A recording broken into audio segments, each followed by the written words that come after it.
motion moved by Bev Cutting and seconded by John Acker. Be it resolved that the Council of the Municipality of West Grade hereby returns to open session of Council at 10:08. My apologies, Councillor Mollison. AM. Any questions on the motion? Call the question. All those in favor? Any opposed? That's carried. And Mark, if you can let the minutes show that only those items that we went into closed session were the only items that were discussed. We have no public meetings today.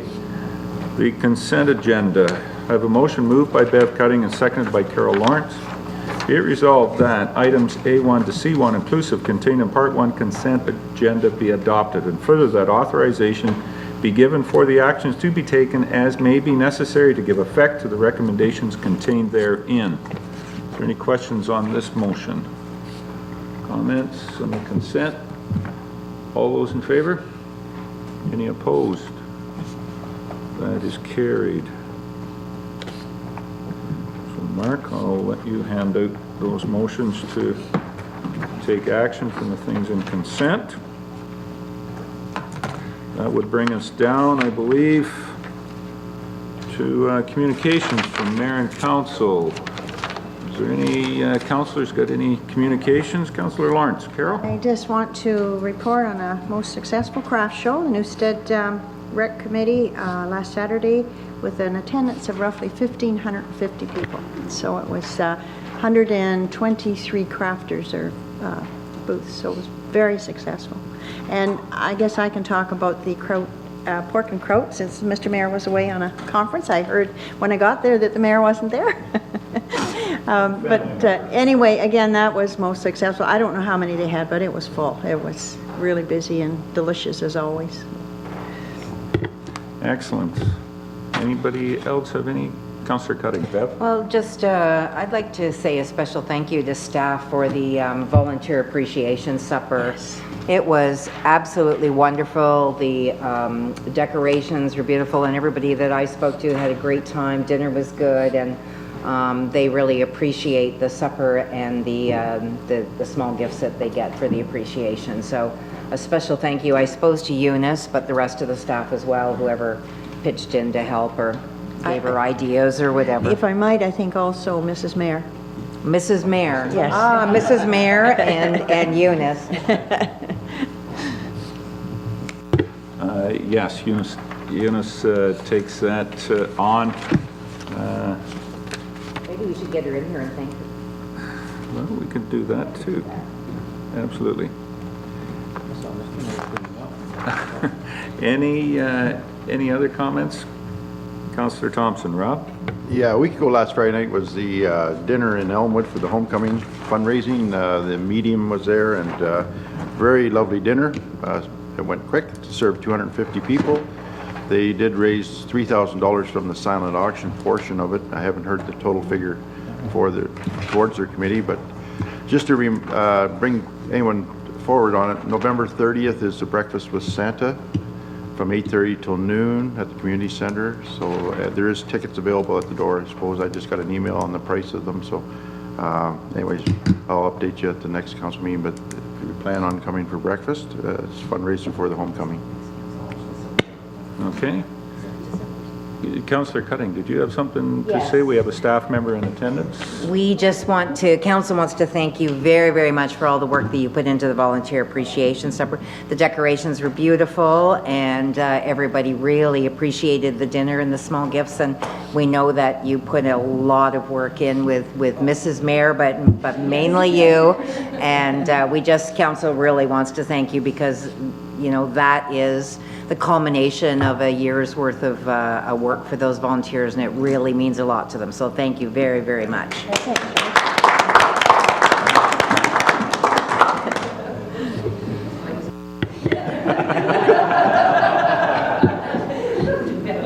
Feel optimistic every time you come in, Eunice.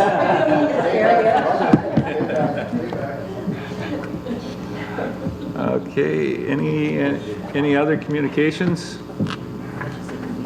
Just to reiterate, Carol Councillor Lawrence was so busy, I don't think she even noticed that I was at the craft show. She went flying past me a couple of times, and yes, I saw you, but you were working very hard at it as well too. Yeah, another great one. My regrets for not being able to get to the pork and kraut dinner. It is always a good time, but Councillor Cutting and myself were at the OEPSB Police Conference. I had the board meeting started on Sunday at 1 o'clock and finished at Sunday at 8:30. So was working, I don't know whether it was hard, but was working anyways with OEPSB, and the conference itself was very good. Had an excellent conference. A lot of discussion around collaborative or coordinated bargaining, and we made some great inroads on that, so we'll look forward to working with the association and the board itself and the committee set up to coordinate coordinated bargaining and the collaborative aspect of it. So some new and exciting news coming out of that. Councillor Cutting. Are you on that board, on that committee for collaborative bargaining? Like, I know that there were some new members added on, volunteers. Are you on that?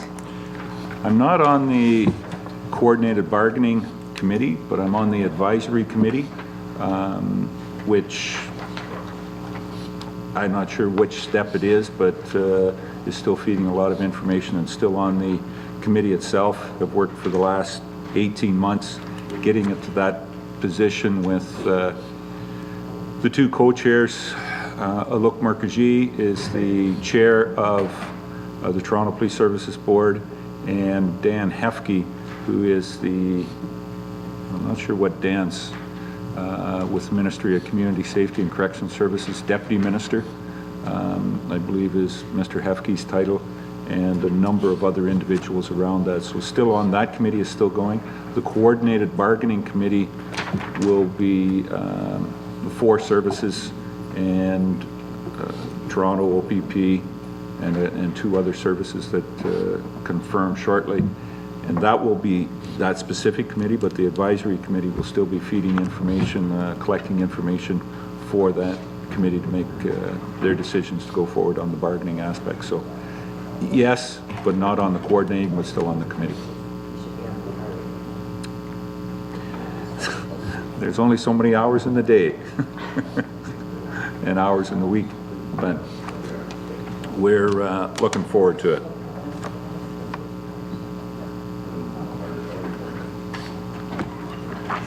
Okay. Any other things from council members? Seeing none, I guess we better get down to business, delegations. Mark, we don't have any this morning. Any business arising from the previous meeting? I'm not aware of any at this point in time. So we'll go down to staff reports. Carrie, welcome this morning to our Director of Finance. And Carrie, you can, I guess we'll start with your the presentation of accounts. And we have those there. Is there any questions on the accounts as they were presented?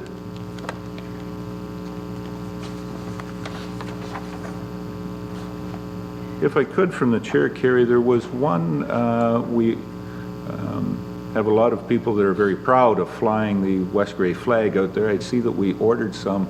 The company we ordered, is that a local company? I didn't recognize the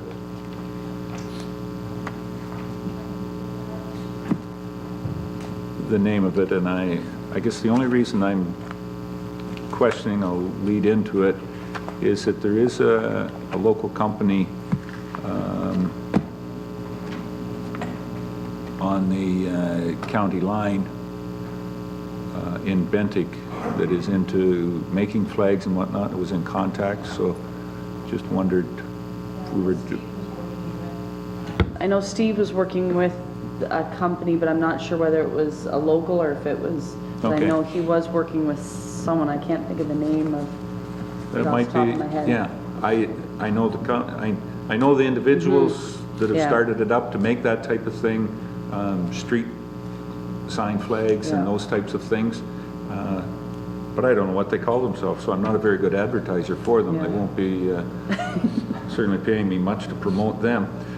We'll check that, but I know Steve was working with someone on it. He had different Okay. samples he was getting back and forth, but I'll double check and see. Okay. where it was. And I guess that's out there to the audience. If anybody wants a flag for their own personal flagpole, we have some here now in inventory again. Okay. Any other questions on the accounts this morning? Oh, everybody's happy there?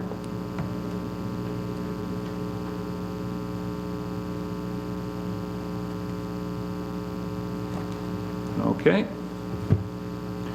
So I have a motion moved by David Mollison, seconded by Mark Rapke. Be it resolved that the Director of Finance Treasurer be authorized to pay the accounts presented as voucher number 20, 2013 of the Municipality of West Grey in the amount of $288,141.15. Any questions or comments on the motion? Seeing none, call the question. All those in favor? Any opposed? That's carried.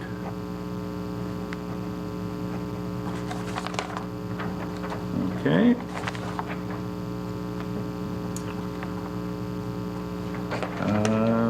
The next one was on a recommendation from the Committee of the Whole. Carrie? You want to speak And my title is wrong there. It should be on the first one, Right. recommendations regarding the library expansion project. So I double entered the wrong title there. Okay. Any other small corrections? I have a motion then. It's moved by Rob Thompson and seconded by Don B. Marshall. Be it resolved that the Council of the Municipality of West Grey hereby discontinues the proposed Phase 1 expansion at the Durham Public Library branch. Councillor Lawrence. Carol? Vote, please. Okay. Any other comments or questions on the motion? Then I'll ask you, Mark, to take the vote. Deputy Mayor Bell, Yes. Councillor Cutting, Councillor Eccles, Yes. Mayor Eccles, Yes. Councillor Lawrence, Councillor Marshall, Councillor Mollison, No. Councillor Rapke, Yes. Councillor Thompson. Yes. Okay, I declare the motion carried, 6-3. Thank you, Mark. Make it more affirming. Okay. And the next one, Carrie, and this kind of comes out of what we were discussing at Committee of the Whole as well, too, is a recommendation from the Building Committee, the Durham Public Library Building Committee, to continue on looking at other options that we can seek. Any questions or comments, Carrie or Council, on this recommendation? John, Councillor Eccles. I'm curious as to the scope of the mandate here. Are they going to look just at a library, or is there a possibility of looking at maybe putting two municipal buildings together? What's the scope of what they're looking at? It just says explore options. Correct? I mean, this was that the building committee look at a solution for an accessible library. Council wishes them to explore it in conjunction with another agency or building, that could be done. If I might, Mr. Mayor, I wondered, Go ahead. the motion says build or lease. Does build include renovating one of our own buildings? Or should that renovate be added? Just to make it clear. To me, when I read build, that means build a new building. Well, I'll look, it's your motion. Do you want to Yes, I would, add that in there? Yes, Build, yes. renovation. Build. Build, renovate, or lease options? yes, Yep. please. You fine with that, Councillor Cutting? Yes. Okay. You're the two that have moved it, so before I introduce. You're okay with that, Mark? Yep. All right. Any other questions or comments on? And I think that was the opinion of the Committee of the Whole at the time, was to take a look at, you know, combined, partnered, standalone, all options are on the table, and go forward with it. Okay, John? All right, I have a motion and moved by Carol Lawrence and seconded by Bev Cutting. Be it resolved that the Council of the Municipality of West Grey hereby requests the Durham Public Library Building Committee to explore, build, renovate, or lease options for an accessible Durham Public Library branch. Any questions on the motion? Don, Councillor Marshall. I guess I'm just wondering if there shouldn't be an upset budget amount in there. Because that seems to be what has stopped the first project, is the budget amount. So maybe council could agree on some top limit. Question, I'm going to take okay. Deputy Mayor Bell first. Don, I can understand your concern about that, but it depends what, I guess, the committee comes up with being reasonable. Now, if you're going to build a building, obviously, you can, or if you're going to renovate, that's going to be two different scenarios, so I don't know how you can put that in actual numbers at this time. I think there's a number of reasons why the library branch didn't go ahead before in its the way it was presented as to what it cost. Yeah, so I think we have to let the committee do the work and figure out what's going to cost, because obviously if it comes together with another department or whatever to build, it's going to be more money than if they find a suitable place downtown that they can renovate for $150,000. I'm just using that as an example. So I think we have to let the committee do their work. I don't think you want to pigeonhole them into anything right now. We're ultimately going to have to say as to how much they spend anyway, so that would be my opinion. Councillor Lawrence. Well, thank you. That's basically what I was going to say. It's not the time now to put a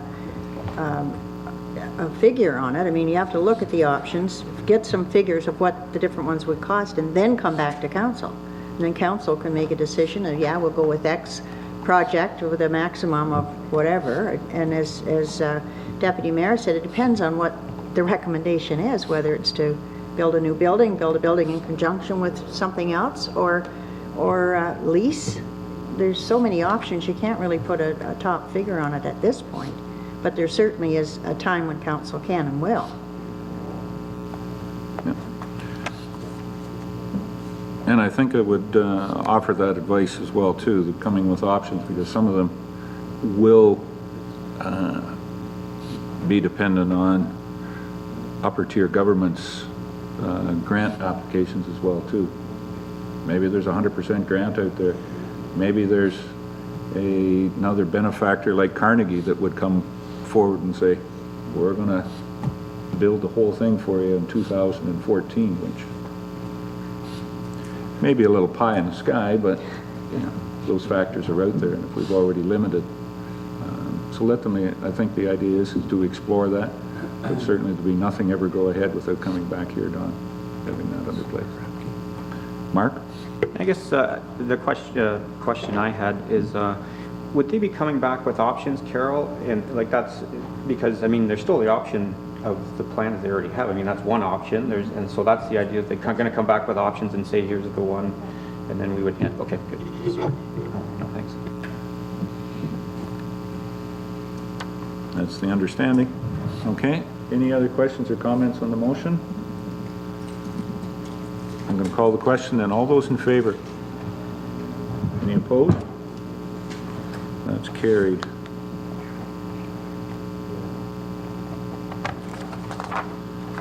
Okay. Next one, Carrie, is the fire chief is wanting to put some money away instead of spending it. Is that what I'm interpreting on this? Yeah, he's pursuing options of with Grey Highlands to utilize the FirePro software. So he's not going to be going ahead with that purchase in this year. So he was requesting that it be put into reserve for the end of the year. So he's not willing to give it up to Yeah. maybe the Director of Public Works to buy something. Okay. Any questions on this one? It was getting into that time of the year of looking at the end of the year reserves. If not, then I have a motion moved by John Eccles and seconded by Rob Thompson. Be it resolved that the Council of the Municipality of West Grey hereby approves the 2013 transfer to the Fire Other Capital and Equipment Reserve of $8,000. Anything on the motion? Questions? Then I'll call the question. All those in favor? Any opposed? That one's carried. Okay.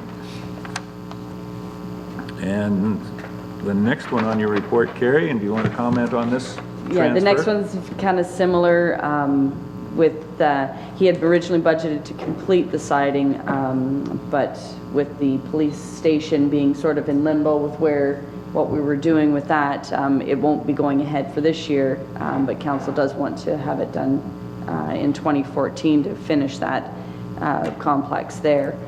He does have to replace a door, I think, at the back of the fire hall, so he's estimating there should be about $7,500 left in his building maintenance budget that transferred to reserve for next year to actually complete the siding on that complex. Okay. All right. If there's any other questions for Carrie on the direction? Seeing none, I'll introduce the motion. Have it moved by Mark Rapke and seconded by David Mollison. Be it resolved that the Council of the Municipality of West Grey hereby approves the 2013 transfer of any unused funds in the Durham Fire Building Maintenance account at year-end to the Fire Other Capital Equipment Reserve. Any questions or comments on the motion? Call the question. All those in favor? Any opposed? That one carries. Okay. And Carrie, I think that's anything else you've got for us? Yeah, no, the last item is just annual report from AMO LAS. We do the bulk purchasing of our hydro through them, so it's just sort of for information. We will be using some of this data when we compile our energy consumption and demand management plan. But it does show that we are, with some of the efforts we've done, we have been able to reduce our hydro usage for that. So it's just for information. The detailed reports for other years are available if anyone does want to take a look at them. Yep. And a fair, probably our two largest consumers of energy are the two arenas that have ice in them. And you're very good in identifying that. We've done some renovations at the Ayton Arena and have certainly recognized that on the compressor and a few things there. The chiller, and probably one of the ones went to the induction lighting, and both managers have said the new lights in the arena, as good or better visibility or better lighting, but I'm not going to give a percentage, but they've indicated that a noticeable percentage decrease in consumption through that. Very good. And there's a lot of fine numbers there, so we're going to have to say thank you to LAS for supplying that. Maybe they can send an interpreter along the next time to interpret all those numbers. Okay. Any other questions for Carrie while she's here before she goes off to crunch some more budget numbers? And just in saying that, we have a special committee of the whole meeting for budget, Carrie? For the 11th. Yeah. 1:30? 1:30 after the planning, or I think it is. Yeah. Just for those ones I wanted to remind, I think by the time we get down to committee of the whole, last time when we made that plan, there was a few people had left on us, so. Yeah, some of the ones that were still left after that budget were leaving as well too in their mind. Okay, so next next Monday, the 11th, for that budget, you'll kind of have a draft budget together for us, and that it will go through it. Yeah, I'll incorporate some of the changes that we did make at the last meeting, and I'll circulate that. I should have that out to you tomorrow. And we'll start into some of the recreation. I'll have the two guys here. Okay, excellent. All right, thank you, Carrie. No other questions for Carrie? We'll drop down then to Infrastructure and Public Works. Ken, thank you for being here this morning. There's other issues out there from some of the roadside and whatnot that you may have your mind on, but thank you for being here on this vacation time. The first one on your report is a rental request from the town of Hanover. Yes, we received a request here kind of as a second option if things don't work out from the Hanover Homecoming Committee for 2014. They're hoping to raise enough money to purchase extra tables and chairs, but if they don't, if they fall short, they're looking for an option to request from West Gray to rent tables and chairs from them. So it's just as a kind of a second option. I know we have a policy in place that doesn't permit the outside use of our tables and chairs, but we brought this forward for council discussion. Very good, thanks, Ken. I'll start to see some hands here. Councillor Lawrence. Carol. Thank you. Well, Ken is right. We do have a policy in each of the facilities that we do not allow the tables or chairs to go outside of the facility. We do not rent them. We do not lend them. And that has come about because of damage that happens to chairs and tables when they are out of the facility, and they do cost a lot of money. So I would like to suggest that they look at other rental companies. There's lots of rental companies that have tables and chairs. And I'm sure they'll, make enough money to cover it. I thought maybe you were going to make the suggestion that they move the whole homecoming to one of our facilities, which That would also be an more excellent appropriate. idea. Councillor Thompson. Rob? Yeah, I was just going to add to that. I know with the Durham homecoming, we ended up renting tables from Four Seasons in Markdale, and tables and chairs from them. They can probably do the same. And Councillor Lawrence maybe can address this better. Elmwood Community Center just purchased chairs, and they have, my understanding at a homecoming meeting, that they have those chairs that are there now for sale. They're keeping about 240 chairs, like going through them for downstairs. They're offering some to the firemen, and then they're selling what? Selling the balance. Maybe we could let Hanover know that they could get them for next to nothing from Right. Elmwood. But I agree, like, I don't know what Brockton's going to do if they approach the Elmwood Community Center board and want their chairs or whatever. I know it's a joint board, but probably not. Our policy is no, and I don't know what Brockton's is, but maybe they should let them know that there's chairs for sale up there, next to nothing price-wise. I'm going to say they're next to nothing, but Elmwood Community Center Board will make them available at a good cost. Yeah. Okay. Can I take from that certainly to keep our facilities equipped the way they have been, and not that we don't want to be good neighbors, but to stay good neighbors, sometimes you need good fences, and this is one that we don't want to cross. So, okay. All right. Ken, you can Yeah, get back to Mr. Ebert we'll on that. send a letter back to the homecoming committee and with council's Yeah. thoughts. So. And you may want to just put in that any one of those facilities in West Gray are available for rent, and we wouldn't have to move the tables or chairs. Okay, Ken, your next report, Committee of the Whole, and over the last couple of weeks in conversation with the Lions Club on a project down on Station Street.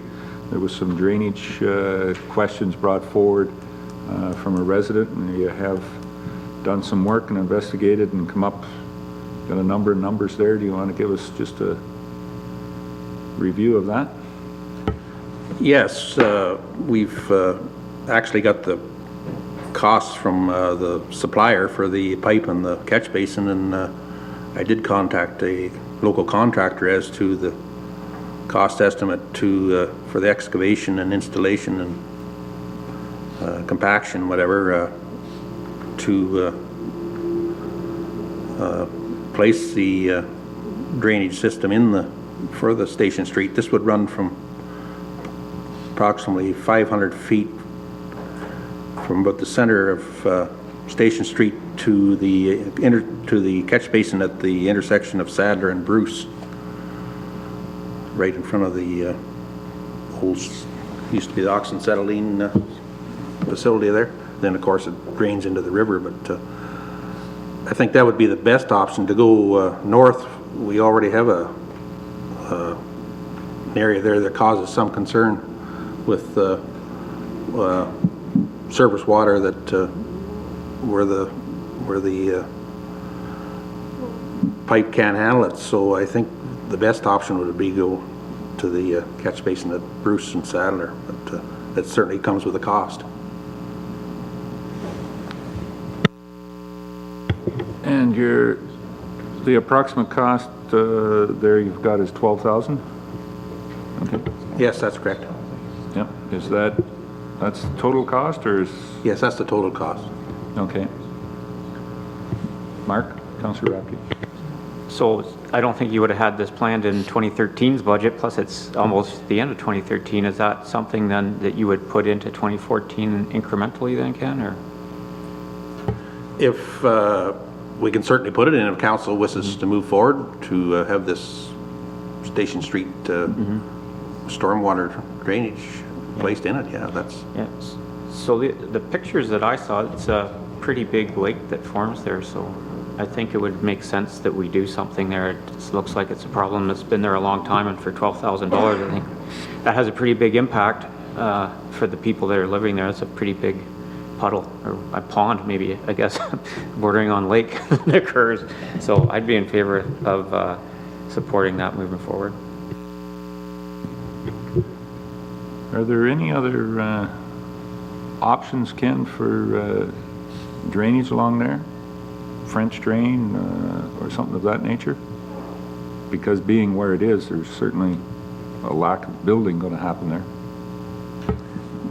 That could be an option. Certainly the water disappears in a hurry there. Of course, Durham has a kind of a gravelly substance underneath the road there, but I've never looked at that, but that certainly be a lot cheaper than the option of piping it to Sadler and Bruce.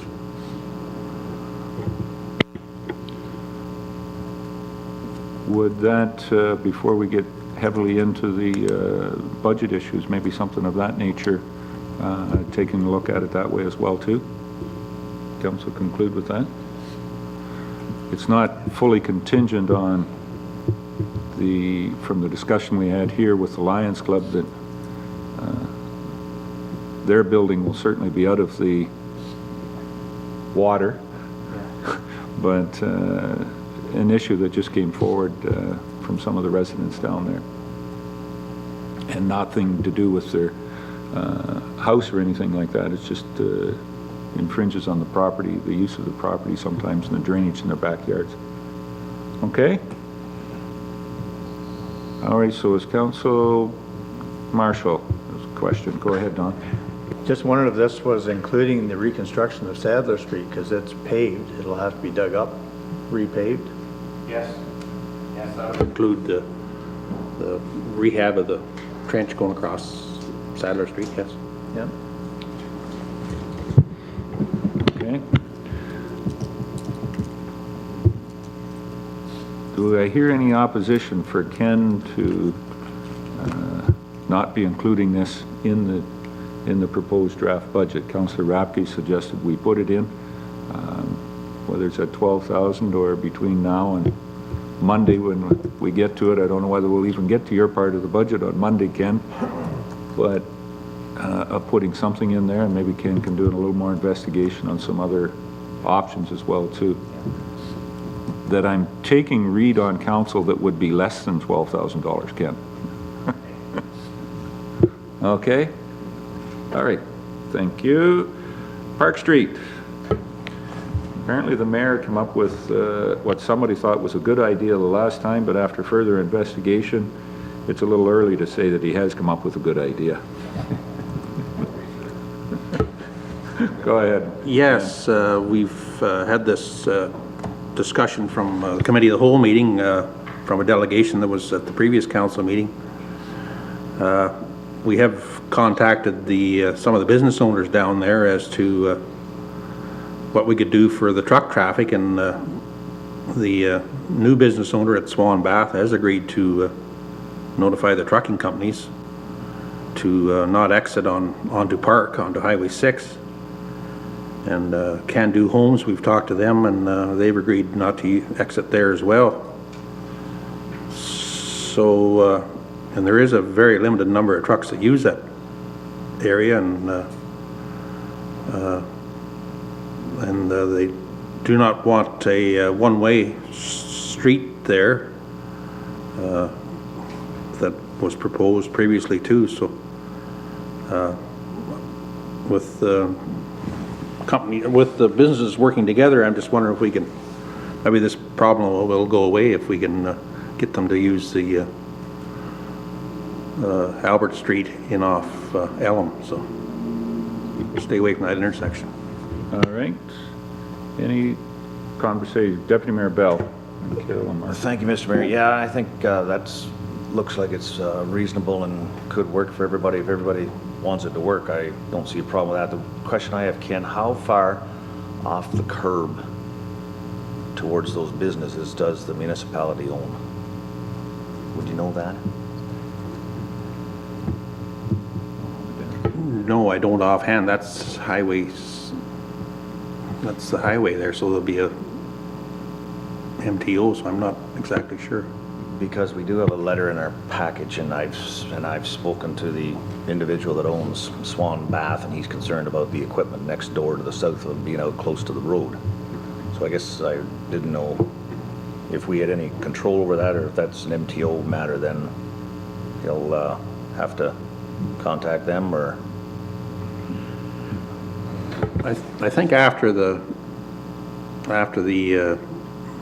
meeting we had in Toronto with the minister, that West Grey pretty much controls the connecting link now, so I think would be a West Grey problem there. But I have checked that from time to time.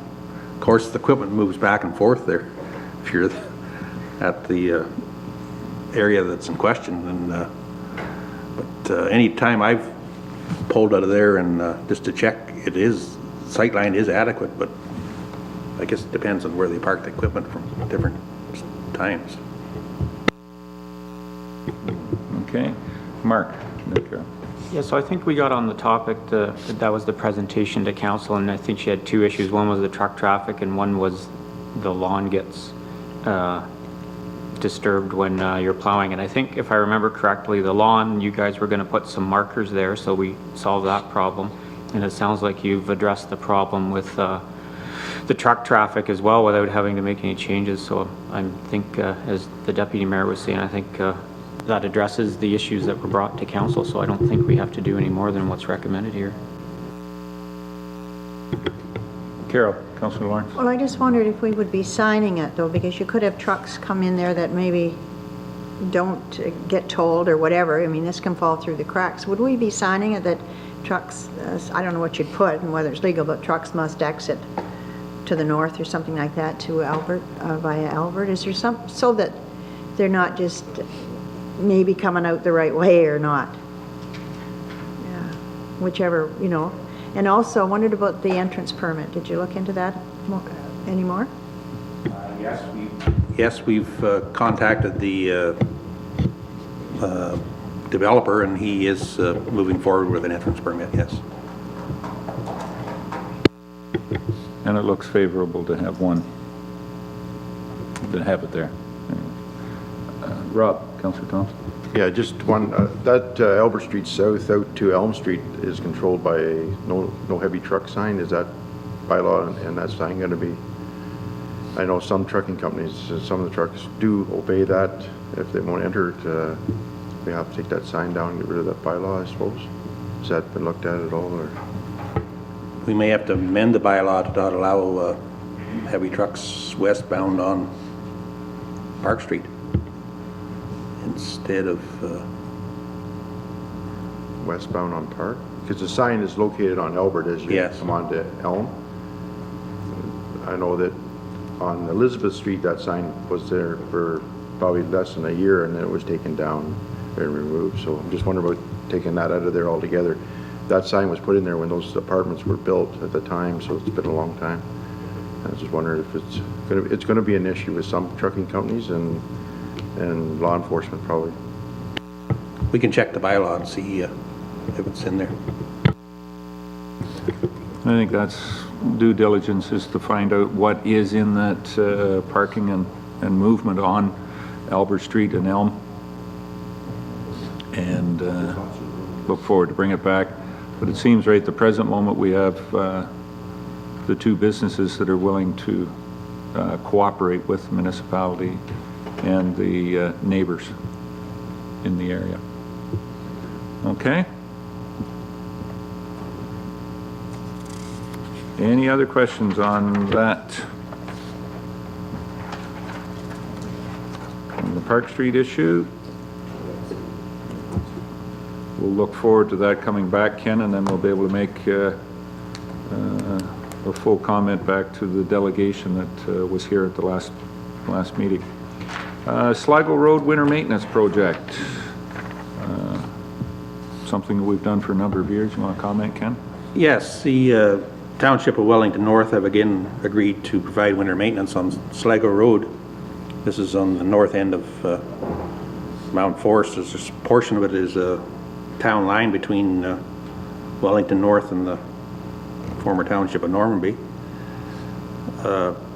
It has worked out well in the past. They provide all the winter maintenance. It would be out of the way for us to go down there just to do a portion of that road, and it wouldn't work well for everybody doing a portion of the road at different times. So this has worked out well, and I'd certainly recommend that we maintain the agreement with the Township of Wellington North. Okay. We have a number of these ones where we're working back and forth. I think we look after some for other municipalities as well too in the same context. So, okay, it's been recommended by the director. Any other questions before I introduce? Seeing none, I have a motion moved by Rob Thompson and seconded by John A. Bell. Be it resolved that the Council of the Municipality of West Grey accepts the proposal from the Township of Wellington North to provide winter maintenance for the 2013-14 winter season on Sligo Road at a cost of $1,060 plus applicable taxes for the boundary portion between Wellington North and West Grey.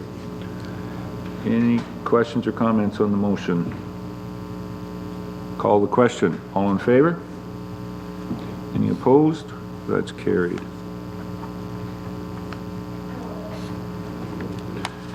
I guess in speaking of that, Ken, will there be probably a few other ones we'll be reviewing, put into place on an annual basis coming forward as well too on some of those?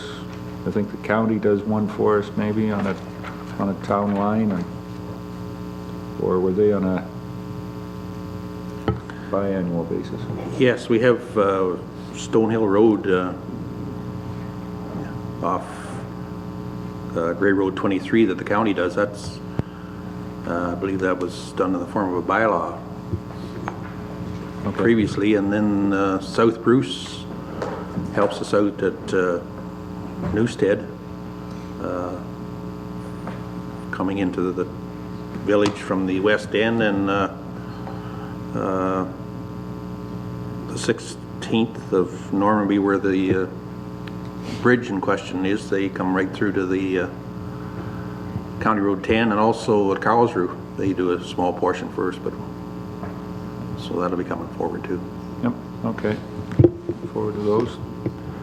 Not looking forward to the reason why we need that winter snow removal, but looking forward to working with our neighbors. Okay. The next one, Ken, we had put out an RFP or tender on some municipal properties, rental properties that we have out there for the farming community, and your recommendation is here to accept the 2 highest bidders. Any further comments on this? We received 5 quotes for crop rental in the Normandy Newstead area, and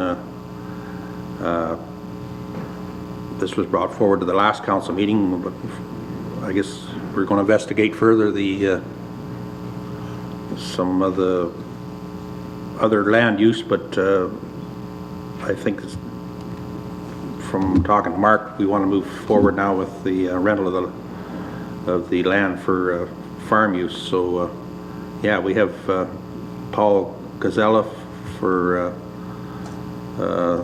items 1 and 2, and Mr. Fred Elwig for 3 and 4. So that by the cost per acre, it looks very reasonable to cost as per today's standards. So certainly recommend we move forward and get the land and crop here. So. And both proposals are from individuals that have or own property close by there? Yes, actually, they are very close to proximity to Newstead area, so yeah, it'll work out well for them. Okay. Any questions of Don, Councillor Marshall? Just these are only for 1 year at a time, and I'm guessing the farmers in the room here that progressively you'll put a crop in of corn 1 year, and then in the fall you'll maybe break the land up or gear up for putting beans in the next year, and you prepare the land with fertilizer or whatever. And is this the best practice for the land, only to do it yearly at a time? So that one guy will come in and maybe he won't want the land next year, so he'll burn the land out or take all the nutrients out of that land. Is that a concern? And I'm asking guys that are in the crop business. I'll defer to somebody that is still cropping land at this point in time. Mr. Bell. Mr. Mayor, yeah, that's a normal practice, Don, and land does trade back and forth. I am confident in the fact that these are good and fair prices as far as rent goes, and if one of these gentlemen do not want the land, it could easily be the other gentleman I know that is listed here would be more than happy to take it on. So yeah, corn, soy, and wheat is kind of the normal rotation, and I do have complete confidence in these 2 gentlemen in their cropping practices, so I don't have a worry with that. Councillor Eccles, John? Well, just to follow up a wee bit on Councillor Marshall's, when you get to that point where you're in soybeans and you're wondering next year if you're going to have the crop to put your winter wheat into, I wonder if there wouldn't be a possibility to extend that out to a further contract in the year coming up. And guys like to know occasionally what their plans are for more than 1 year down the road. So I have no problem with it in the 1 year program right now, but maybe we look at something further down the road. Councillor Lawrence, Carol? Well, I just wanted to question, I mean, these properties those are for the properties we were looking at under the microfit for solar. And they're actually recommended on on Mark's report, from the company, not from Mark. So yes, we're kind of tying our hands, aren't we, by doing this? And we were looking at the possibility under the microfit program of putting solar on some of those properties. If we're going to lease it out like for $75 an acre, you're not going to make a lot of money on that. We might have more revenue if we looked into the solar. and I think that is a possibility, and it was probably something that was taken into account with the 1 year rental on there and not an open-ended rental. So for the 1 year, would it take us, But then you wouldn't want to Small. extend it like it was just mentioned. Exactly, and that or even gives- have an option to extend. because- With this being for 1 year, then we'll be able to figure that out, whether solar is, you know, a plan, and we've got the time, but the land is going to be held in good esteem. We don't want to have the weed inspector or something coming in to see us from neighbors going by. But for, as you said, yeah, it may look like it's tied up for a year, but I'm confident in the fact that a FIT program, or putting everything into place and getting the planning and putting solar panel, if it was to go to solar panels, it would probably be into 2015 or late into the year of 2014 when the crop was off. So it allows the land to be used for agricultural purposes before we make those decisions, Carol. And the 1 year, then we're not locked in, as you said. Right. So as long as we don't put an option in there to extend it. Right, at this point, and it's not there at this point. What is the year, Mr. Mayor? What is the year? The year of rental, is it from November to November, December to December? What's the year, the calendar year that the rental is based on? It would be based on, I would assume this fall, that they'll may prepare the land for crop for 2014, and then they'd take the crop off, be it corn to be this time of year, or beans, in the fall of 2014, so. So it would be November to November? or Yes. December, December, Yeah. okay. Kind of the growing season type of thing, but and Ken is very right, depending on what kind of a crop it is.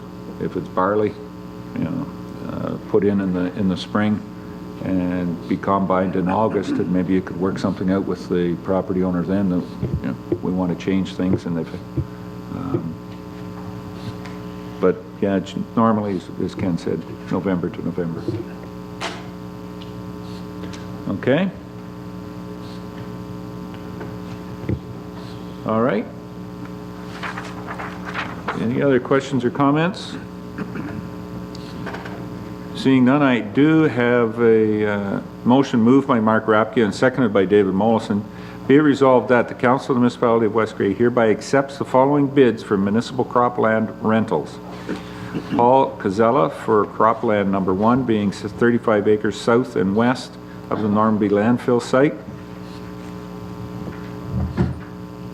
at $75 per acre, and cropland number 2 being approximate 5-acre parcel on the south side of the Newstead Lagoon at $75 per acre, and Fred Helwig for cropland number 3 being approximately 45-acre parcel north of the Newstead Lagoon at $80 per acre, and also cropland number 4 being approximately 19 acres east and north of the Gemini plant at $100 per acre. The first one, Ken, is that really west of the landfill or east of the landfill? Or directly straight south? Yeah. There is a little piece in on the west there? Further west of the landfill, in behind that. Yeah, okay. Yeah, I guess I'm just looking at the larger piece is directly straight south, but there is a little piece in there in the back end. Okay. All right. Any questions on the motion? Call the question. All those in favor? Any opposed? That's carried.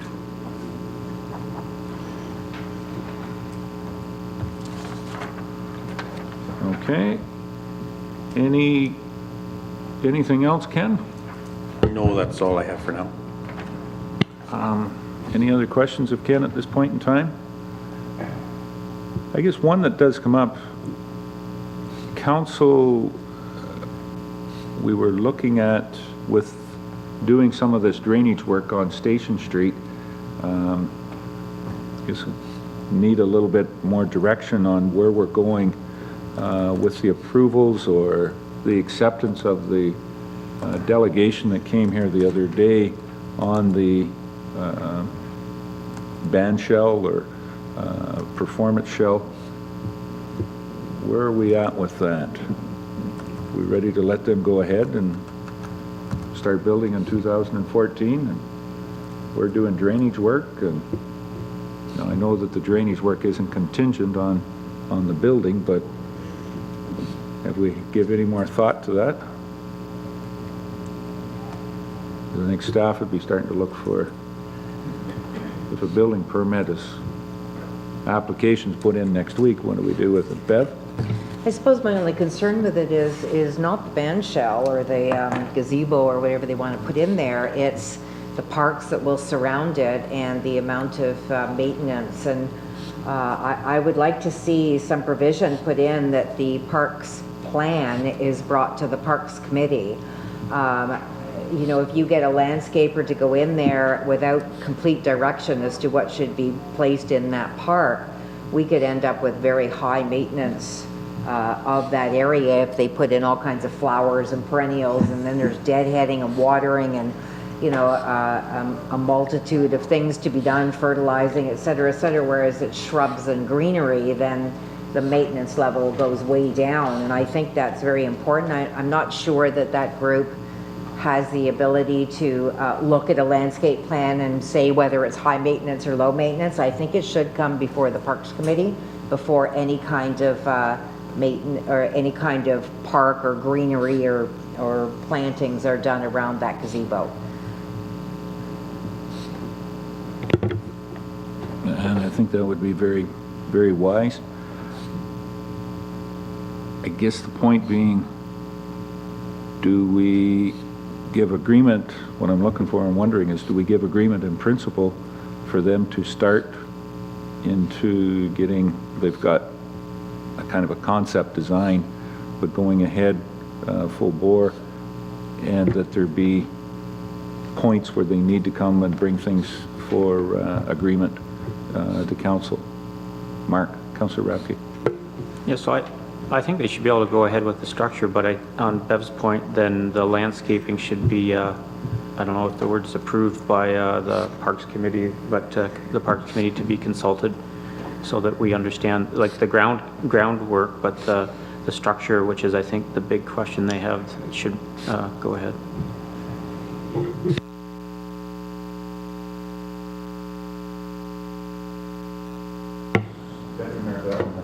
I would reiterate Mr. Rapke's sentiments, and yes, I think that they should be given the okay to go ahead with that, with the idea that yes, they need to bring a landscape diagram drawing and let the Parks Committee give their blessing to that. Everybody should be able to work hand in hand on this, I think. I think the municipality's doing their part by getting rid of the water. I think it's a good project for the community.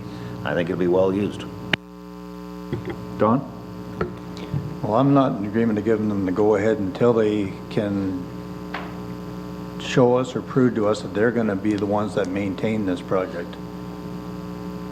As far as putting the shingle back on the roof in 20 years from now, they said they're going to put 40-year shingles on the roof, and the 40-year shingles last 20 years, maybe 15.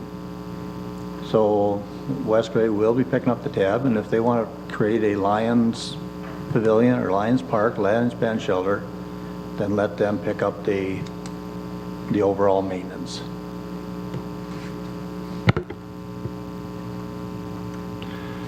Okay, Carol. Well, the only thing wrong with that argument is they may not be in existence in 20 years, the Lions Club. I'd rather see us request a steel roof put on that. I mean, Gord Becker sat there and said none of us will be here anyway in 40 years, but I don't think that's not the issue, because somebody's going to be at this table, and it's going to cost ratepayers out there to replace those shingles. And you're right, Don, I was talking to somebody who had 40-year shingles on, and 15 years later they need another roof. Could we not, surely, to goodness, it's going on our on municipal property, we're going to be responsible ultimately for it. Could we not request a steel roof? Request anything we want, I guess. Well, then matter demand, of getting I guess. agreement. It's a matter of Yeah. getting agreement for somebody that wants to build it. Bev?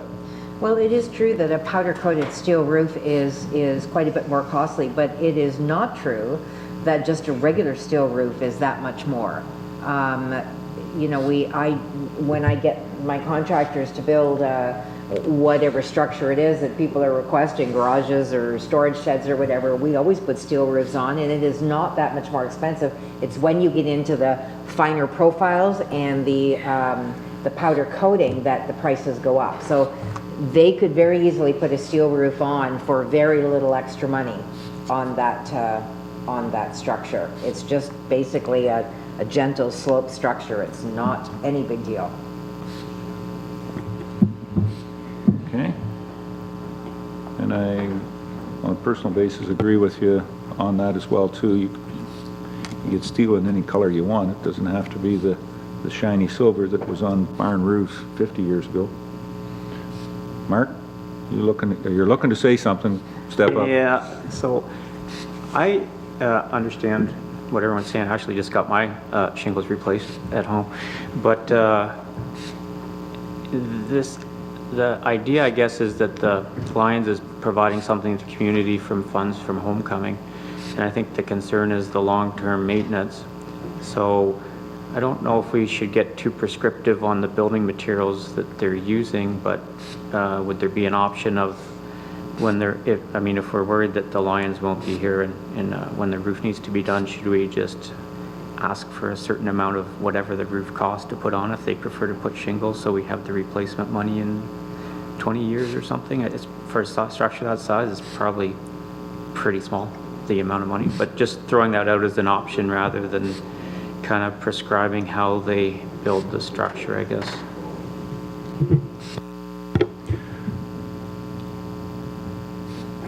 Mark, I guess the biggest thing is what requirements municipally do they need from the municipality to put the structure on municipal property anyways?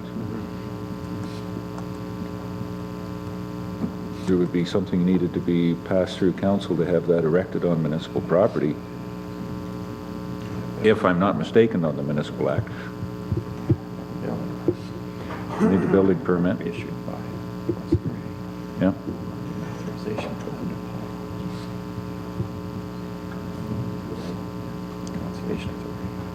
Needs to be comments from the Conservation Authority. Is it too much, am I out of line here to say because I'm getting the feeling that okay, if this is where the homecoming funding that's been put into place to the Lions Club wants to be directed, that we're okay with that. On municipal property, we have some concerns. Councillor Marshall's put some forward, Councillor Cutting. Put that in a note back to the Lions Club or the managers that are looking after this and saying, here's some of our concerns. How are you going to address them and have to come back? Because one of the biggest ones certainly is the Conservation Authority is going to, before we can issue a building permit, is going to need to be sign off on this. If I'm correct, Director Eccles, put on your conservation hat. And if these individuals are looking at that, they're going to have to come back. Conservation, building materials, ongoing maintenance, landscaping. To rent washrooms from facilities? Like, is that becoming our issue? Because we rent the washroom. So then is 2 more washrooms going to be added on there? Like, Yeah, those. so there's definite costs, as Don said. They're saying, well, we're giving you the structure, but over 10 years, that structure will have faded to the amount of cost it is to keep the structure going and upkept. And garbage cans, they said, well, they look into it, needs it. Said that was the municipality. Oh, yeah. But then afterwards, they did sort of say they might look into it. But might be funding. Yeah. Garbage, recycle receptacles, there's washrooms that need to be provided. There's a number of things that also go along when you have a gathering of 50, 60, 70 people every Sunday night. You have to provide a washroom facility. So who's doing that? Is that in their long-term plan of renting that for the season? There's a number of things that is far more than just a pergola going. Right. Carol? Well, I just wanted to mention about the porta potty because at the last one they had at the Vickers Park, I was talking to them, like to Ralph and so on. And that's one of the things they mentioned, they needed for another year's porta potty because people are needing that. So definitely, that's one of the things, like they mentioned it wasn't, the Lions said it wasn't necessary to have one, but I believe it is. You know, listening to the group that put on the concerts. So, and that's a cost, and I don't believe that they're prepared to pay for that. Yeah, and I'm hearing a number, you know, $600 a year, 3 or 4 months would probably be what it'd be. Rob? I can, yeah, because we just spoke about this at the cemetery board meeting that we're looking at porta potty for the cemetery, and it's, you know, you look at it from June till September, and it's $600 just to rent it, so, yeah. It's 125, 145 a month. Yeah, I think it's 147 the municipality pays a month, yeah. Mark?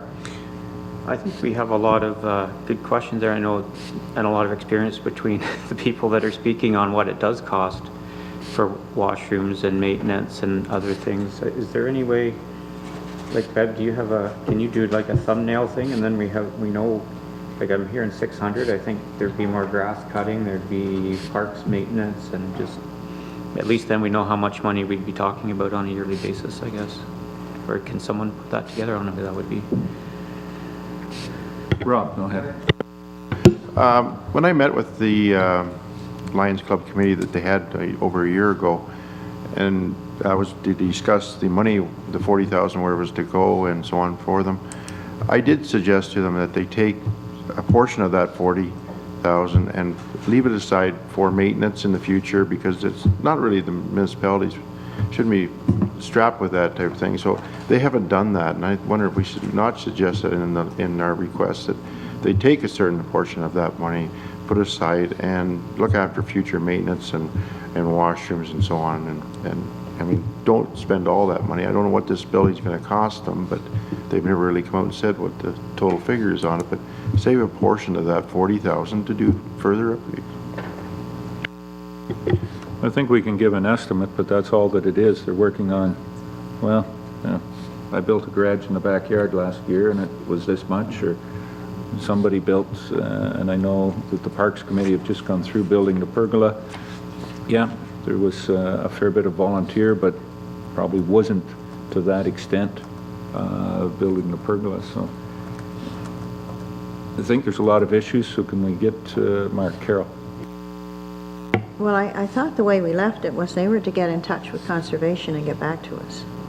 So we really don't need to be making a decision until we first of all hear what Conservation has, and, you know, we need to hear from the Lions what their research showed. Mark? Yeah, no, that's a good point, Carol. The other thing is, there was discussion about, I think the idea of this is they're having concerts.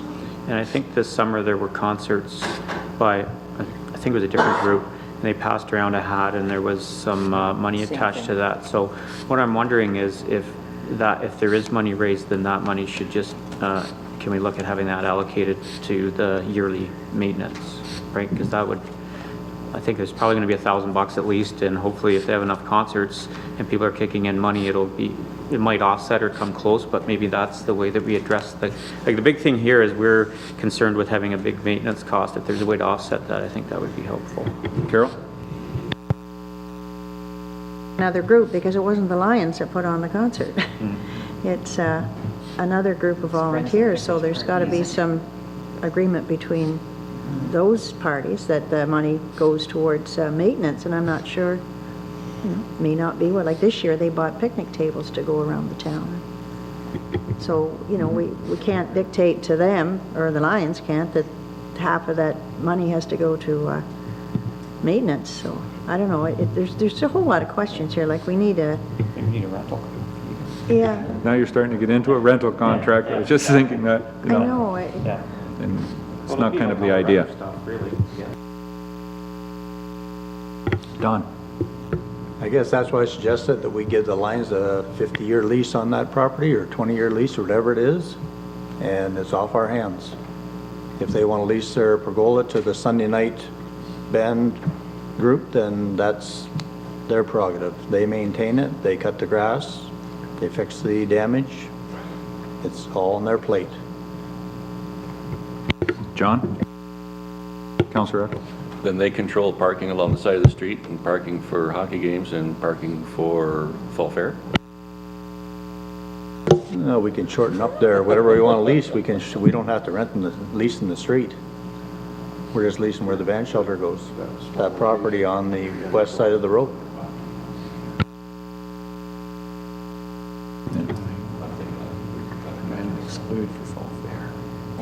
Yep. Yeah, there are those things.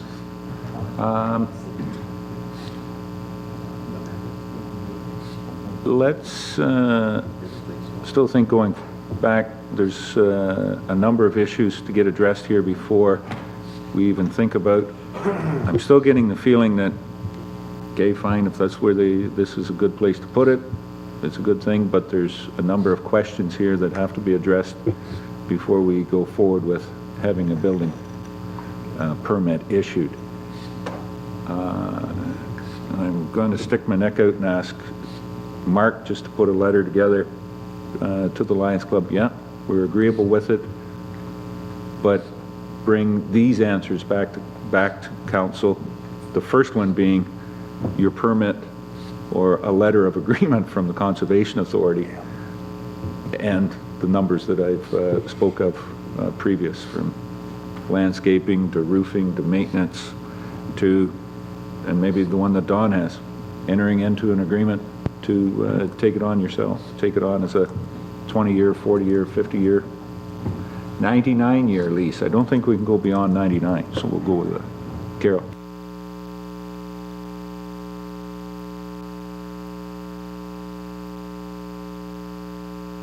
Exactly, that's what it was meaning. We're in principle, but we have a number of questions and issues that have to be resolved or mitigated before we get to there. Okay? Fine with giving that direction? Whether we send it out under just the municipality and or council? Okay. All right, Ken? Any other topical discussions you want to engage in? That's all I have at this time. Okay. Just as a question, the gravel's all on, and our weather from the number of, or amount of rain that's come down and the trees, we were able to keep the roads open and didn't have any major issues with trees or washouts over the last week and a half. Oh, there was some minor washout, well, not washouts, but there was water laying on the road in a couple of areas, but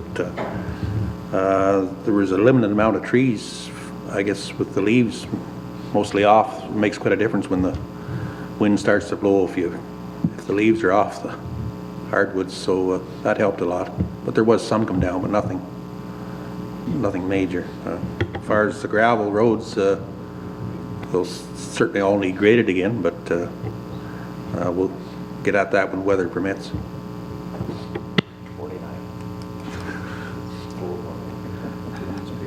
And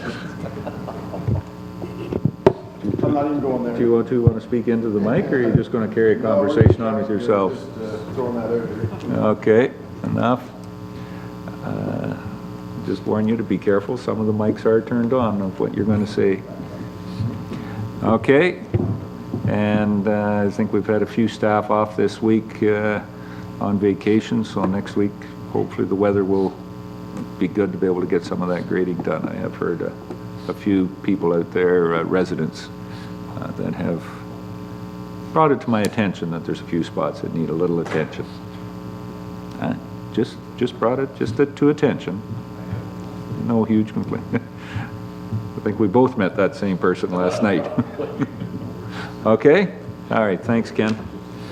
Mark has a couple of reports here.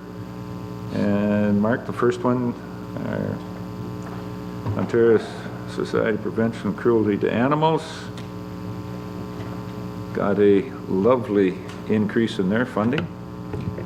Yeah, so I did read an article in the Owen Sound paper on the weekend that this 5.5 million allocation, annual allocation, And the wording of the paper says, "The money will be used to create the centralized dispatch center to ensure enforcement officers can respond effectively to calls about animal abuse from anywhere in the province."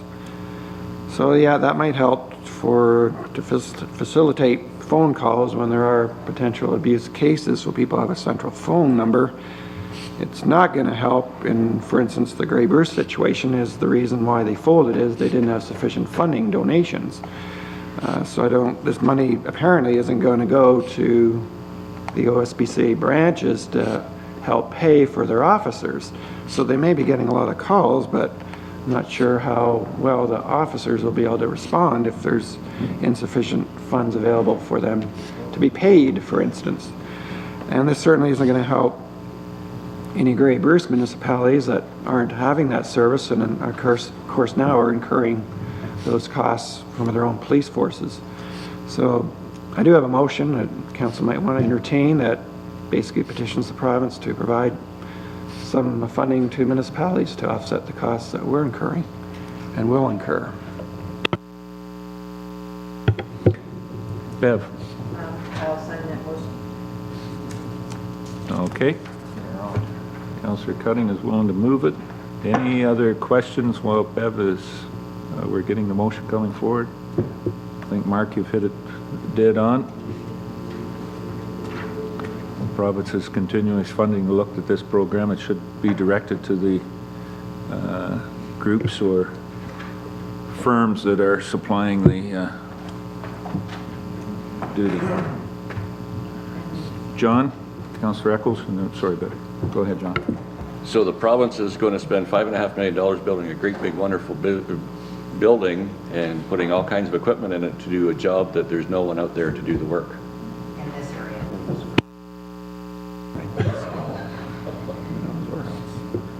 Yeah. Money well spent. It says that it's for, looking after zoos and aquariums. Last I heard, most of the elephants went to California, so I don't know what's left in the zoo there, but anyway, sorry. Crash comment. The price is right to move elephants. Bev? Would it be possible to forward that to Grey County Council, because they're the ones that also should support this, as well as Bruce County Council? It should come from them as well. And, yeah, municipalities in the, because it's pretty much lower tier, it's not the counties that are looking after it, but to the county and to all lower tier municipalities in Grey and Bruce. Carol? Should it not go to the appropriate ministries and the MPPs as well? That's on here. Yeah. Yeah. Yeah, okay. All right. No other questions from Mark. I'm going to introduce the motion. The motion moved by Bev Cutting and seconded by Carol Lawrence. Whereas the provincial government recently announced an increase in funding to the Ontario Society for Prevention of Cruelty to Animals, OSPCA, from $500,000 per year to $5.5 million per year for the enforcement of animal welfare laws. And whereas the Bruce Grey branch of the Ontario SPCA ceased operations in mid-2013, resulting in the downloading of animal welfare law enforcement and associated costs to Bruce Grey local municipalities. Be it resolved that the Council of the Municipality of West Grey hereby petitions the provincial government to provide funding to the Bruce Grey local municipalities to help defray costs for municipal enforcement and animal welfare laws. And further that a copy of this resolution be circulated to the Ministry of Community Safety and Correctional Services, Bruce Grey local municipalities, and local MPPs. Any further questions or comments? Call the question. All those in favor? Any opposed? That is carried.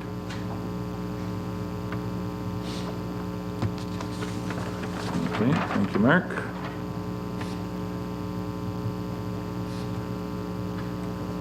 The next one is, Mark is looking for direction. We've had a presentation from a couple of solar energy companies that were looking or proposing to work with the municipality on microfit fit solar programs. And Mark, You've got a presentation here for us. Yeah, so I did request from 3 different solar companies, Solarize, Essex Energy, and the Fritz Group, which is a more local group. And unfortunately, I've really only received this one response. I am impressed by Essex in terms of, you know, they had 2 individuals come to council with a PowerPoint presentation, a good presentation, and then they provide this fairly comprehensive initial email. Now, the one issue, unfortunately, is that they seemingly only offer purchasing in terms instead of leasing, which is a potential option. Which, obviously, with purchasing, it's quite a large capital outlay, and then with leasing, it's basically you get a percentage, I guess, of any profit. I'm not sure exactly how it works, but I think that's the general mechanism. And as indicated, at least from Essex Energy, there's 3 that they deem eligible, or that would be a good scenario for a FIT program. And of course, it's the 3 larger arena buildings, which council has indicated some concerns with potential voiding of leases, or sorry, of warranties on the roofs if work is done on them. So certainly that's something we'd want to, municipality would want to check into with maybe the warranters, the roofing companies, or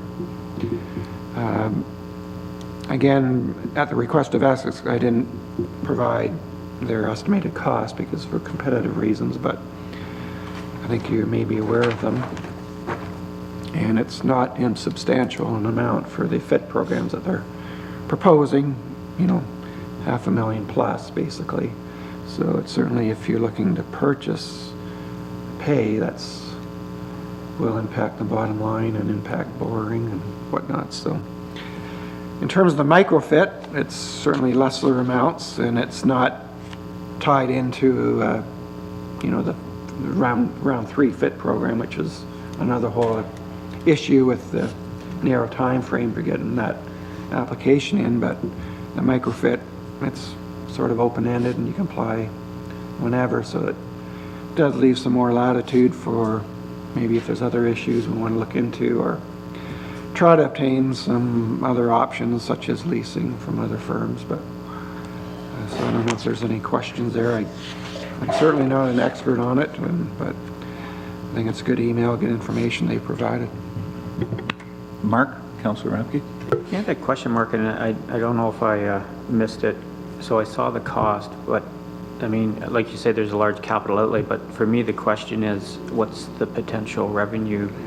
Was that in there? I didn't see that, because really that's in my mind, if we're talking, regardless of how much money we're spending, the question is, if we were to go out and borrow that much money or fund it, is what would be the revenue stream from the offset, so then we would be able to say if that's a 20-year, or 25 or 10-year type thing.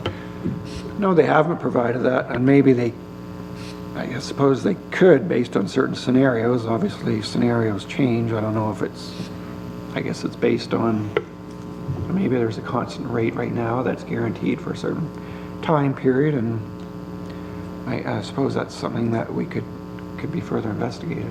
Yeah, like I think under the microfit, they pay X amount of cents per kilowatt, and I don't know what that is now, and then we would and I think these companies also have probably some charts on the amount of solar, because you know how much cloud cover there is in a year and all that. I think they have that information, and they should be able to give us kind of a projection of what the revenue would be, so then we would know what kind of time horizon we'd be talking about if we decided to go ahead with this for capital. Like in my mind, that's the part that's really key, whether we go ahead or not.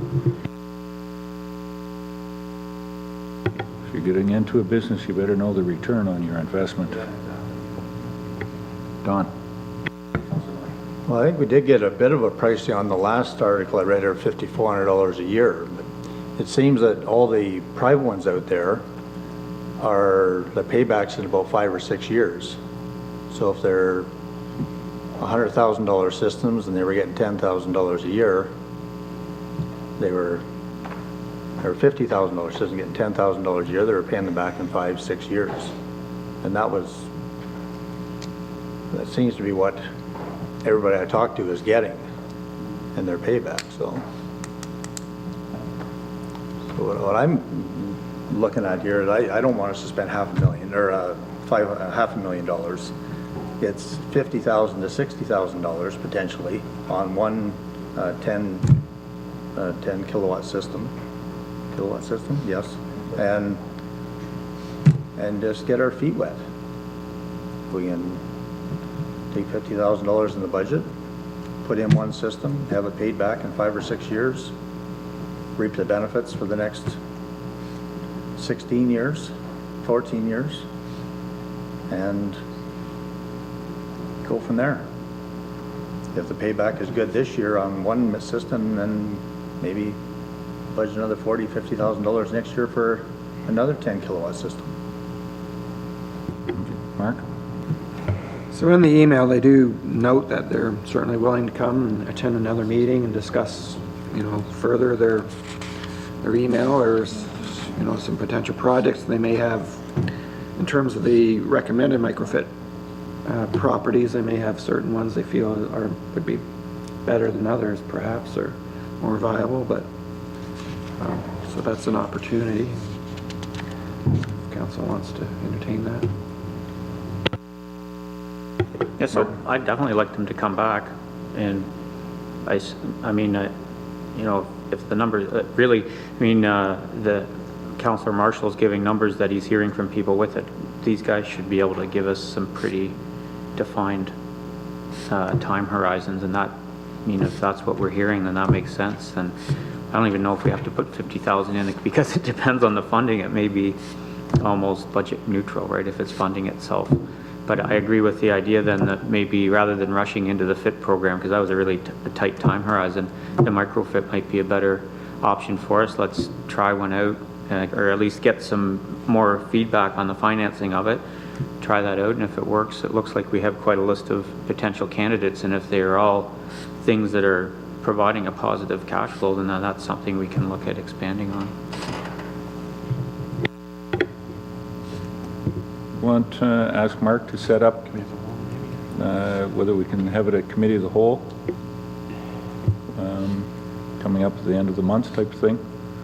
And we've went out with basically kind of not really a request for proposal, but expression of interest here. And as Mark said, we identified 3 or 4 and narrowed it down to the fact that 1 responded to us. So I think we're not in problems of negotiating or dealing or working with this company and seeing where we get. Any negative thoughts about going forward with that? Okay. All right, Mark. That's good. Anything else? I guess I can bring it up now, and it will be I do have another item that would be under direct motion with council's approval. As you may recall, we did sell some unopened road allowance to John and Dorinda Howie, sorry, in Bantic, and I had to prepare the ad to give notice of the closure of that road, and then council passed the bylaw to transfer it, and I did not prepare a bylaw to close the actual road allowance, so I do have that prepared, and if council wishes to pass that today, that would be in order. Okay.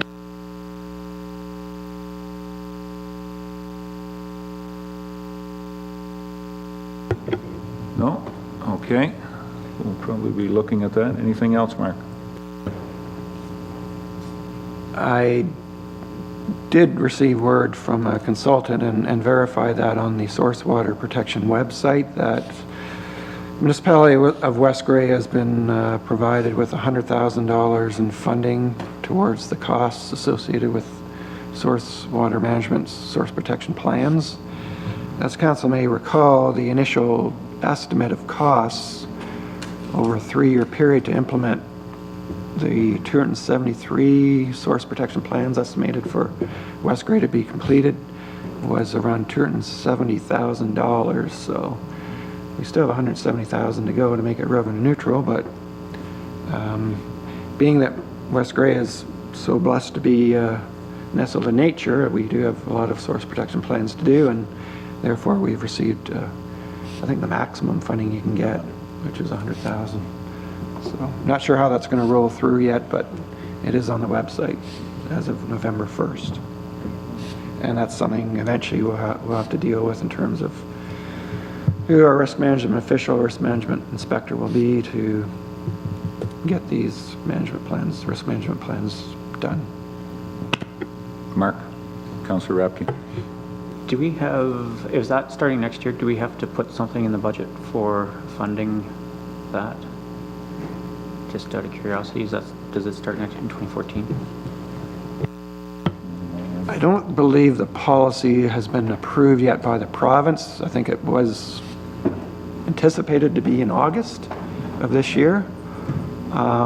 So there's definitely going to be costs. And I know the drinking water source protection group committee is working on different policies that municipalities can use eventually, and that will be very helpful.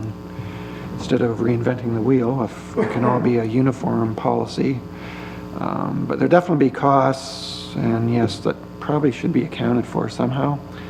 Now, there will be bylaws that will have to be come into place, and we anticipate there'll be user fees to property owners that will have to undergo these source protection plans, and that'll be up to the direction of council what those user fees might be, to try to recoup some of the costs again.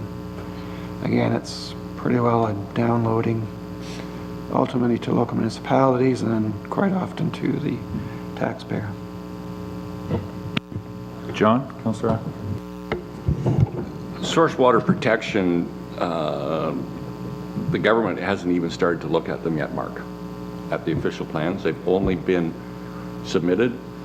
Once they go through the approval process in the government, they have to come back to the municipalities and the conservation authorities for any amendments that have to be made. Then they have to be resubmitted to the government. At Saugeen Valley, we're not looking at 2014. We're looking at 2015, because there's no way that the government's going to have the flip-flop done on those in the next calendar year.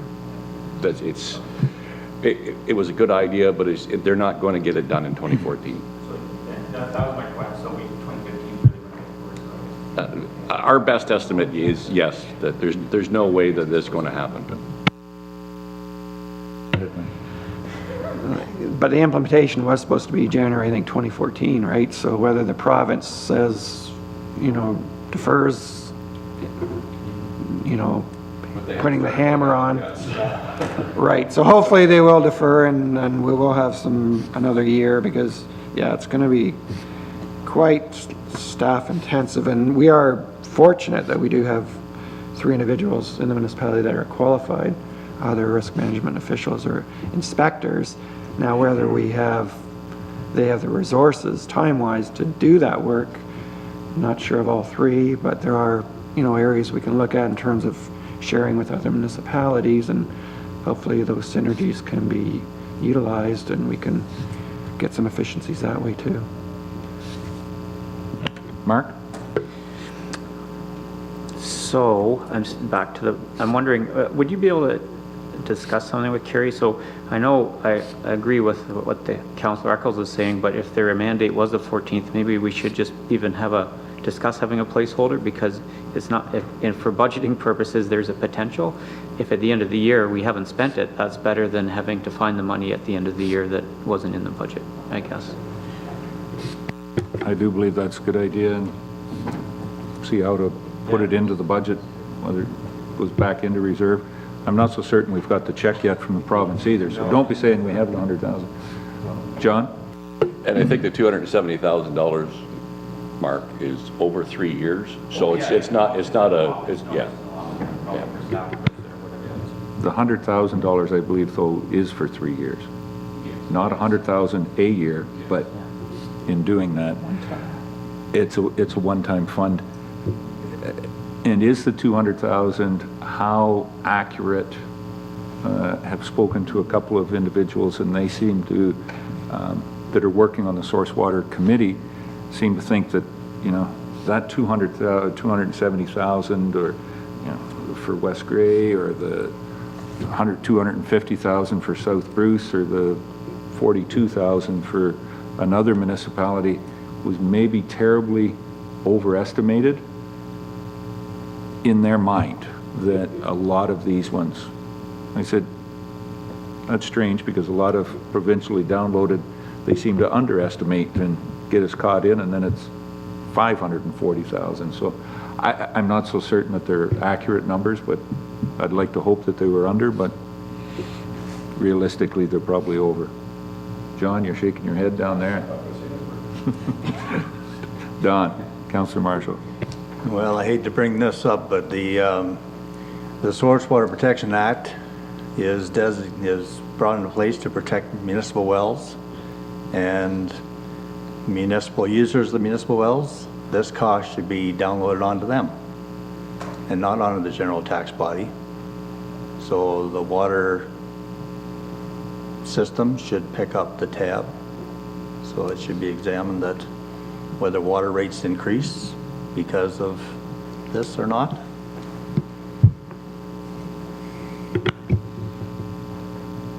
A different thought, but they're supposed to be at, that regulations come in a long time ago, that the users pay for the use. So we'll see how they accurately get onto that one. Carol? Well, I just think that needs a lot of discussion, Mr. Mayor, because what we're protecting the municipal wells from is not lying within the municipal boundaries. It's out. A lot of the things that are affecting those wells are lying outside of the boundaries. So I think we need to talk about that one. Absolutely, and then you get into the one certainly in South Bruce that it even crosses over Brockton's well, or the capture zone is not even in their municipality. It's the threats come from a different municipality, and that's not the only one. But anyways, I guess the good part is we wondered where the funding was going to come from. We're in belief whether it's a third or 50% or 10% of the funding has been promised by the province. So look forward to still working on this project as we're mandated to do. Okay? Anything else for Mark? All right. I guess, Mark, then we're down to bylaws.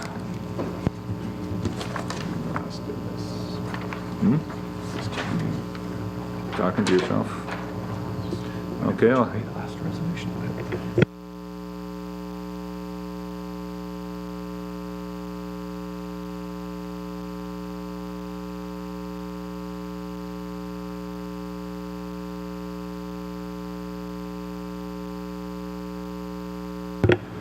So we only have one bylaw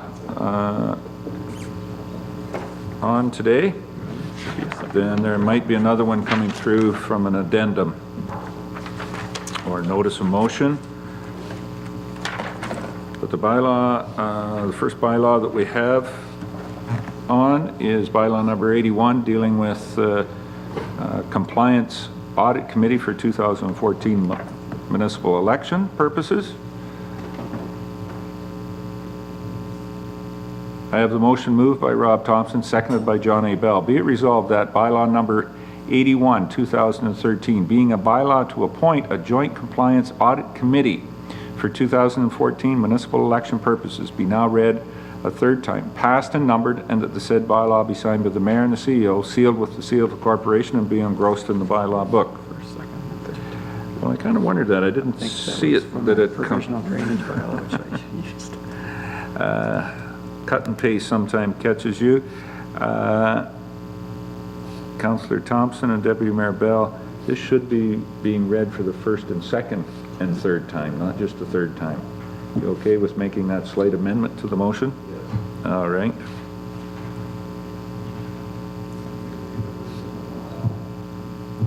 No, we haven't read this one since 2009, I believe, was the last time that we read something like this.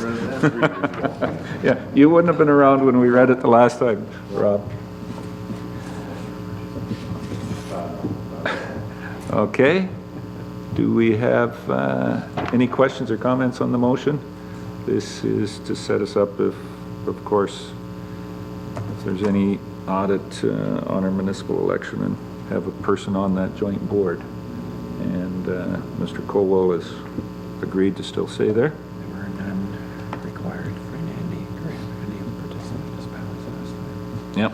And thankfully, all elections went well, as Mark's just saying, and there was no need to call this committee forward to address any complaints on the election process here.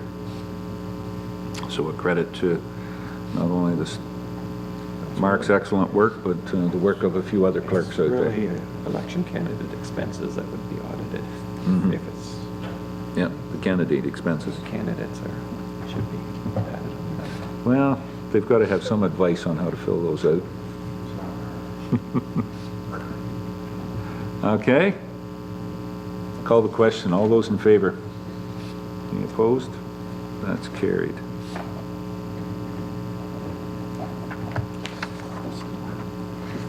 All right.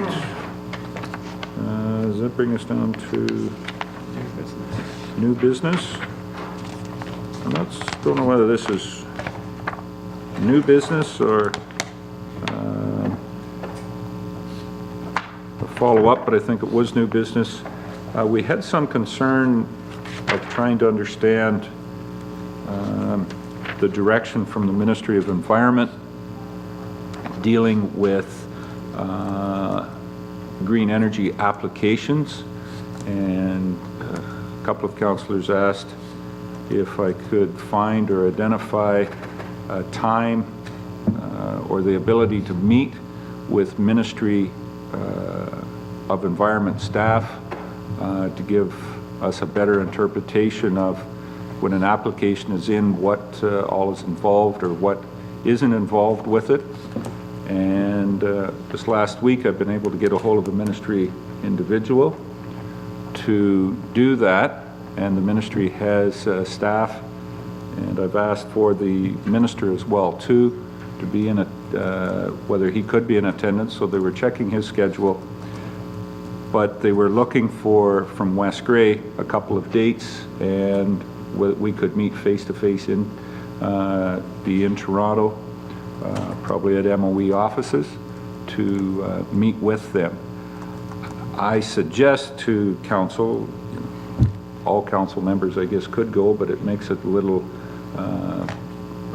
overwhelming and unwielding. So could we have,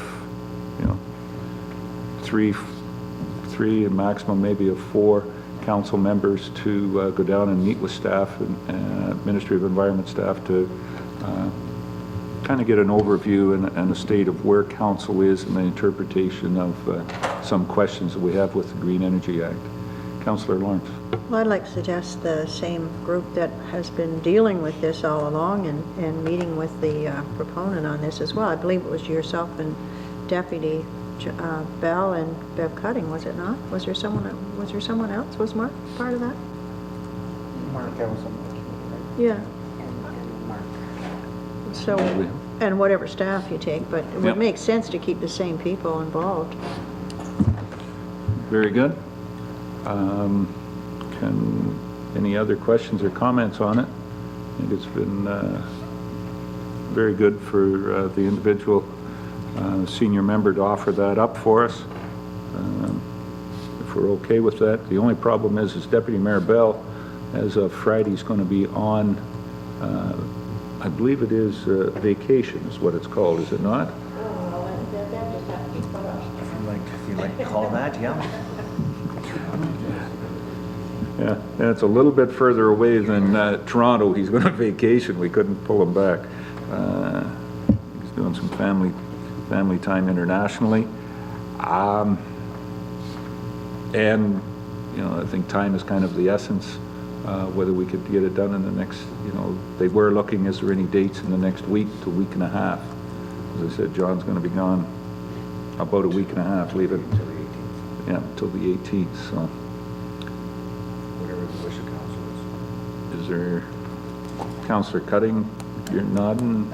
I'm not available after for the week of the 18th, the first 4 days, so one of us is gonna miss it. Yeah?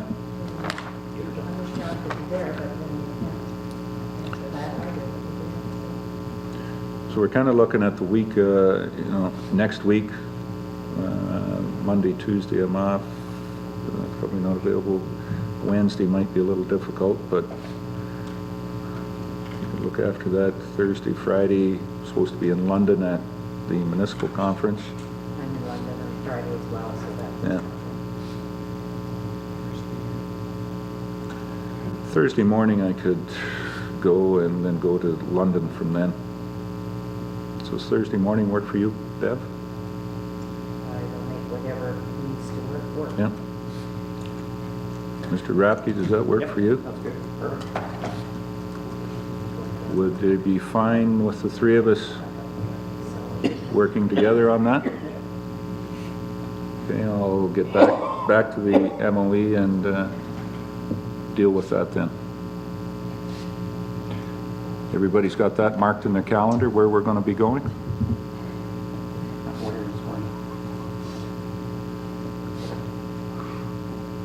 Okay, thank you. And we'll give a report back to council on some of the information and answers we got to a few of the questions we can propose. My understanding won't be like at any of the, hopeful that we can get it at least an hour and maybe possibly more with the staff and, as I said, hopefully the minister himself. We may, does council consider or would consider we do have some legal representation on some of those issues that are out there around the Green Energy Act? Would it be fine to have maybe our lawyer attend as well too? Just for his information and backup? Okay, we'll contact our legal staff and see if they're available as well too. Okay, so we'll say November the 14th and we'll try for the AM then. Very good. Okay. Any other new business?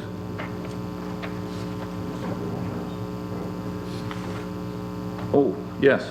Go ahead, Rob. Yeah, I was just inquiring about the, finishing the conversation on the trailer bylaw, possibly the next council meeting or committee of the, or the, committee of the whole meetings, to discuss further what we want to do in regards to the bylaw and, or revisit the actual bylaw itself.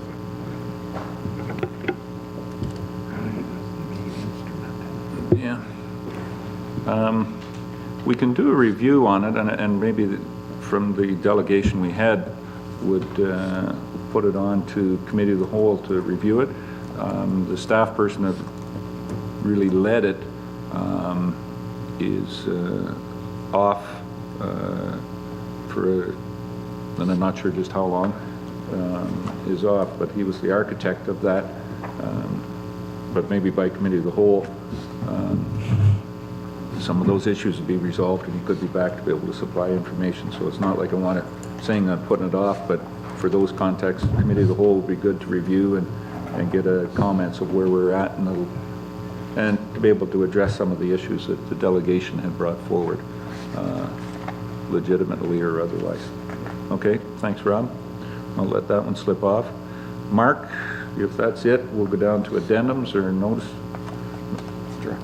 Let's go to direct motions. We'll skip past addendums. There are none. Notice of motion or direct motion.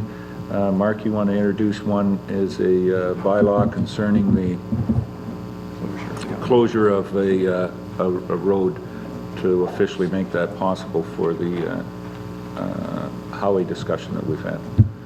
So I'll need the 2/3 majority to be able to introduce a bylaw to close up that section of the road that we have sold off. All those in favor of introducing that? Any opposed? That is, do have that 2/3 majority, Mark. So the bylaw is here in front of us. Mark has it.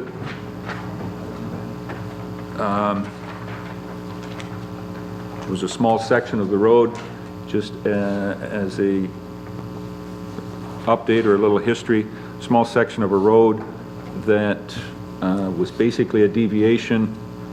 Construction went along 40 years ago, 50 years ago, I don't know, that deviation or the curve in the road was taken out and the road goes straight through now. The adjoining landowner has approached us upon a severance, and then we realized that, oh, they own on both sides and the municipality has absolutely no use for that part of the road anymore. So we've agreed to sell it off, so this would institute being able to do the legal aspect of it. Mark, does that pretty much cover it? Okay, so if we have somebody sign the motion to introduce this bylaw. It's going that way. David, Mark are looking after it.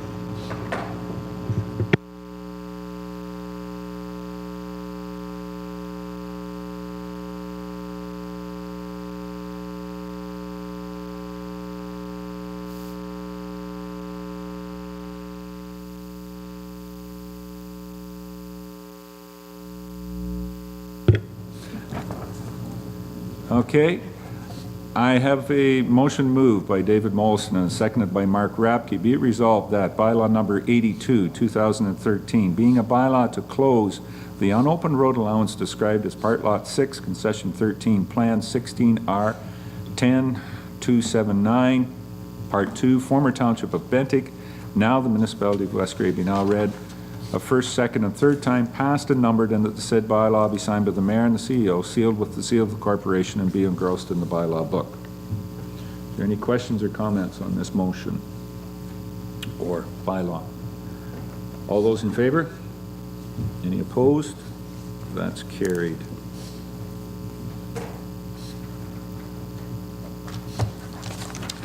Okay, there we are. I don't believe there's any need for a closed session. Any other closed session? So there'll be nothing arising. Question period. Don, you got anything? We were so clear today, everything's going to be just perfect. Thank you. Nobody else in the audience have got any questions? Everything will go back to your employer quite well then, sir? Municipal Act notices. Adjournment. Councillor Mollison gives us number 20 to adjourn. Mark, you're cutting it pretty fine. We stand adjourned until the next chance.